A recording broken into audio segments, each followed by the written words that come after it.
yanalullah luhumuha wala dima'uha walakin yanaluhu taqwa minkum kadzalika sakharaha lakum litukabbirullaha ala ma hadakum wa basyiril muhsinin. Dalam suratul Hajj ayat ke-37. Artinya Allah sesekali tidak akan mendapat apa saja daging ataupun darah-darah daripada binatang sembelihan korban kamu, ya. Tetapi apa yang akan Allah terima dan apa yang Allah akan kabulkan, iaitulah ketakwaan kamu. Ketakwaan kamu, demikianlah Allah memberikan kepada kamu sakhara lakum. Maknanya apa yang Allah beri atas dunia ni, Allah sakhara lakum, Allah berikan kepada kita untuk diuji dan kita jatuh cinta dan jatuh kasih kepada benda-benda ini. Kemudian kita diminta oleh Allah SWT, cuba kamu lepaskan ia kerana aku, ya.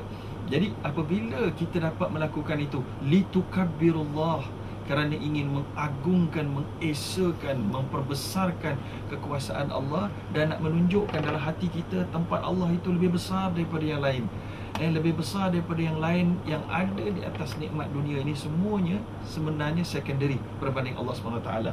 Kemudian itulah yang Allah tamatkan ayat ini dengan cukup cantik. Allah kata wabasyiril muhsinin, dan berilah berita gembira kepada mereka yang muhsinin, yang baik-baik. Lalu Allah mengkategorikan orang-orang yang melaksanakan korban ini dan kerana nak memperbesar dan mengagungkan Allah. Wa may yu'azzim sya'airallah fa innaha min taqwal qulub. Siapa yang memperbesarkan syiar Allah Subhanahu wa taala, lalu itu adalah tanda ketakwaan hati mereka. Lalu itu adalah yang pertama sebagai kefahaman kepada kita hari ini, tanpa dapat dinafikan bahawa kita semua jatuh cinta kepada harta dan dunia. Sebaik dan sehebat mana pun kita, maka Allah SWT telah pun menyebutkan wa innahu lihubbil khairi lasyadid. Sesungguhnya manusia itu kepada kebaikan, iaitulah kebaikan dunia ini, sangat jatuh cinta. Sebagaimana juga Allah kata zuyyina linnasi hubbus syahawati minan nisa wal banin wal qanatiril muqantarati minadh dhahabi wal fiddah wal khailil musawwamati wal an'ami wal harth. Panjang ayat ni Allah cerita telah sengaja kami hiaskan dalam hati manusia kecintaan yang luar biasa kepada jantina, pasangan yang berbeza, lelaki pada perempuan, perempuan kepada lelaki, kepada anak, kepada harta yang melimpah ruah daripada emas dan perak dan binatang ternakan dan tanah sawah dan tanah-tanah dan seumpamanya. Maka oleh kerana itu, kecintaan itu Allah uji dalam hari raya Idul Adha ini untuk sama ada kita mampu mengenepikan kecintaan kita itu kerana Allah SWT. Kemudian Allah SWT beritahu satu lagi poin yang penting. Allah kata dalam surah Al-Imran ayat ke-92, lan tanalul bir hatta tunfiqu mimma tuhibbun. Kamu tidak akan dapat albir. Albir itu diterjemahkan oleh kebanyakan ahli tafsir, majoritinya mengatakan al-jannah, iaitu syurga. Kamu tidak akan dapat syurga atau kamu tidak akan mendapat keredaan dan blessing of Allah kecuali kamu menafkahkan apa benda yang kamu kasih sekali. Yang boleh kita nafkahkan lah. Jadi kalau kasih kat isteri, jangan pula nafkahkan isteri. Maka tak boleh. Anak pun tak boleh. Ini benda-benda yang dibenarkan lah, ya. Jangan buat loya buruk dalam pemahaman. Dalam zaman sekarang ni banyak juga loya buruk dalam pemahaman, ya.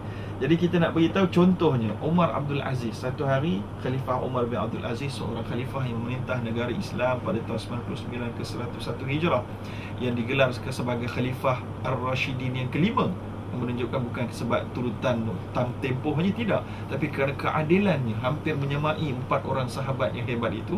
Lalu dia disebahkan sebagai Khalifah Ar-Rashidin yang kelima, ya. Lalu pada zaman dia ni diriwayatkan, ya, ka'annahu kana yashtari a'dalan minas sukar wa yatasaddaq biha. Dia belikan gula, dia bersedekah dengan gula itu.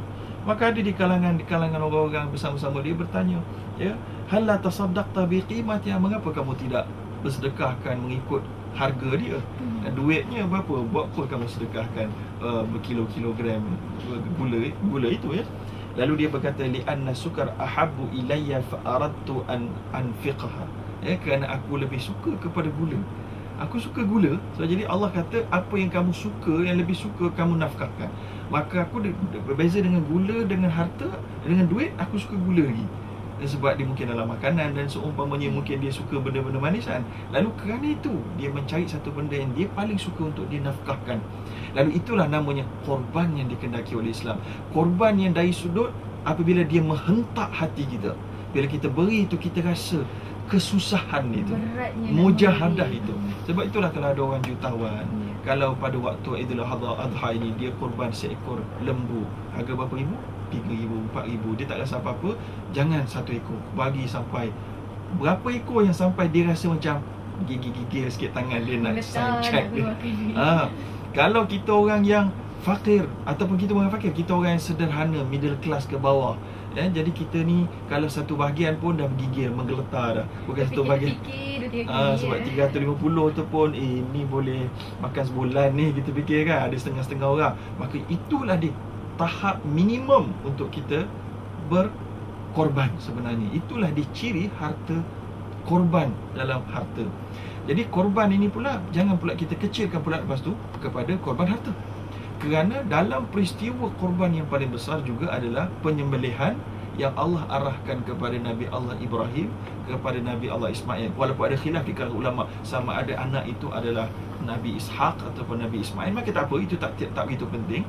Cuma yang paling majoriti mengatakan Nabi Allah Ismail, yang mana disebutkan oleh Allah dalam Al-Quran, falamma balagha ma'ahu sa'ya qala ya bunayya inni ara fil manam anni adbahuka fanzur madza tara. Wahai anak, maka apabila telah sampai umur anak ini satu tempoh umur as-sa'ya. As-sa'ya ini dihuraikan oleh Imam Al-Qurtubi, iaitulah dia sampai satu umur yang yas'a ma'a abihi fi umuri dunyahu mu'ayyinan alahu ala a'mali. Maknanya dia dah boleh tolong buat kerja. Dekat situ ada satu poin penting kata para ulama Islam. Kerana di situ poinnya, kalau anak yang baru lahir, baru tengah nguek nangis, satu hari 3-4 hari disuruh korban, tak susah sangat rasanya. Ya, tapi ini sudah pun berjasa kepada keluarganya, ada memorinya. Kalau zaman kita ni dah penuh dalam digital handphone tu, dah penuh gambar-gambar dia tengah tersengihnya, tengah bermain di atas riba kita, di atas katil, di atas kerusi.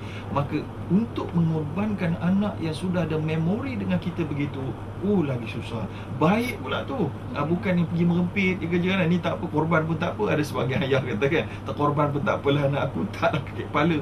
Maka ini dong anak yang sangat baik, maka ketika itu nampak korbannya bukan korban harta saja, tapi korban perasaan.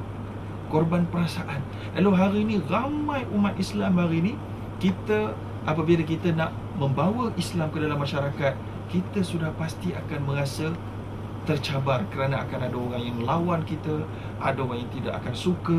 Maka korban harta tadi dan Idul Adha ini juga mengajar kita untuk mengorbankan perasaan kita.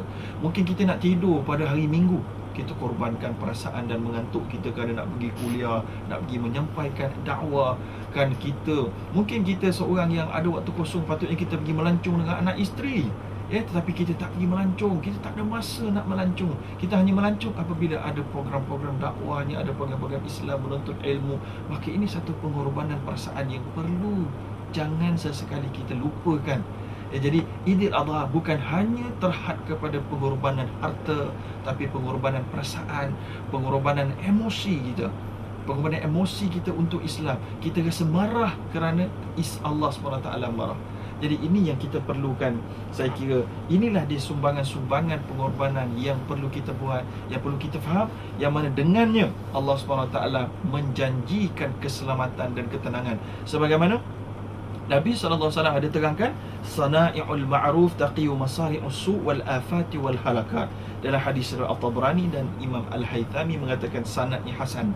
Artinya perbuatan-perbuatan pengorbanan dan kebaikan yang kamu lakukan, lagi banyak kamu lakukan, dan jaga-jaga ikhlas, keikhlasan semua itu akan menjauhkan kita daripada terjerumus daripada lembah kebinasaan. As-su', dosa, kebinasaan, wal afat, kebinasaan, wal halakat, dan kehancuran. Jadi ini kita nak tengok, hari ini ramai orang mencari-cari jalan bagaimana caranya untuk saya provide solution kepada masalah masyarakat yang hari ini dengan dengan apa nama tu, gaynya, lesbiannya, yang ingin mengajak orang lain kepada mereka. Bukan kita tak faham kesukaran sebahagian mereka yang ingin bertaubat, tapi sebahagian besar mereka juga tidak ingin bertaubat, malah berbangga dengan keadaan itu dan ingin mengajak orang lain kepada mereka. Lalu kita nak beritahu solutionnya adalah banyakkan melakukan kebaikan, banyakkan korban perasaan kamu kepada benda yang kamu cintai itu, supaya dengan itu Allah akan membukakan kunci dan pintu-pintu tingkat-tingkat hidayah itu. Ya. Jadi itu adalah pengorbanan yang perlu kita buat. Sikit lagi sebelum kita habis mukadimah ini, terkorban ni apa benda pula?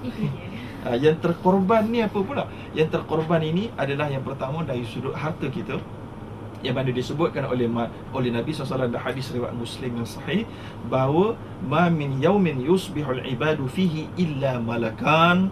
Tidak ada satu pagi pun yang kita bangun pagi kecuali ada malaikat, 2 malaikat yanzilan, yang turun, fayaqul ahaduhuma, lalu satu di antara mereka akan berkata, Allahumma ati munfiqan khalafa, wahai Allah, berikanlah kepada orang yang sangat ingin memberikan ini apa nama tu, simpanan dekat akhirat mereka dengan cukup banyak. Ada orang yang sedekah banyak, orang yang banyak menyumbang, banyak berkorban harta, banyak berkorban perasaan. Allah tolong berikan mereka banyak simpanan di dalam simpanan akhirat mereka. Kemudian wa yaqulul akhar, yang satu lagi pula berkata, Allahumma a'ti mumsikan talafa, wahai Allah, berikanlah orang yang kedekut masa, kedekut harta, kedekut perasaan untuk disedekahkan, untuk dikorbankan kepada Islam ini, kehancuran. Jadi ini yang saya nak sebutkan, terkorbannya harta apabila manusia kedekut. Ya, kedekut. Maka terkorbannya harta mereka, pada pandangan spiritualnya mereka ini akan mulalah menjauh kepada Allah. Yang pertama, macam mana jauh mereka? Allah akan biarkan mereka jadi tamak. Dengan kegreedian itu, itu bahasa Melayu, cuba bahasa Inggeris tu. Dengan ketamakan mereka itu, greediness itu, mereka akan cepat termakan dengan pelaburan-pelaburan cepat kaya. Baru ni saya ada beberapa orang yang hantar email. Kan dalam email kita hari ni entah macam mana boleh masuk, begitu banyak spam begitu banyak. Ada email-email ni kadang-kadang dia ada link saja, tekan kat situ, perniagaan. Ada orang yang tekan, yang kalau kerja saya memang tolong delete je lah benda tu. Tapi ada rupanya orang yang terperangkap, dia nak tahu apa benda ni, dia pun tekan. Bila dia tekan, rupanya ada perniagaan. Lalu dia pun rujuk pada saya, tanya apa hukum. Saya baik dia rujuk. Kalau dia tak rujuk, tak berapa ramai yang tersangkut dekat situ, kena tipu, habis begitu sahaja. Ya. Lalu ada orang yang akhirnya terjebak dalam perkara ini. Ada orang yang terjebak dalam perkara kegairahan untuk mendapat keuntungan, kegairahan untuk membuat bisnes.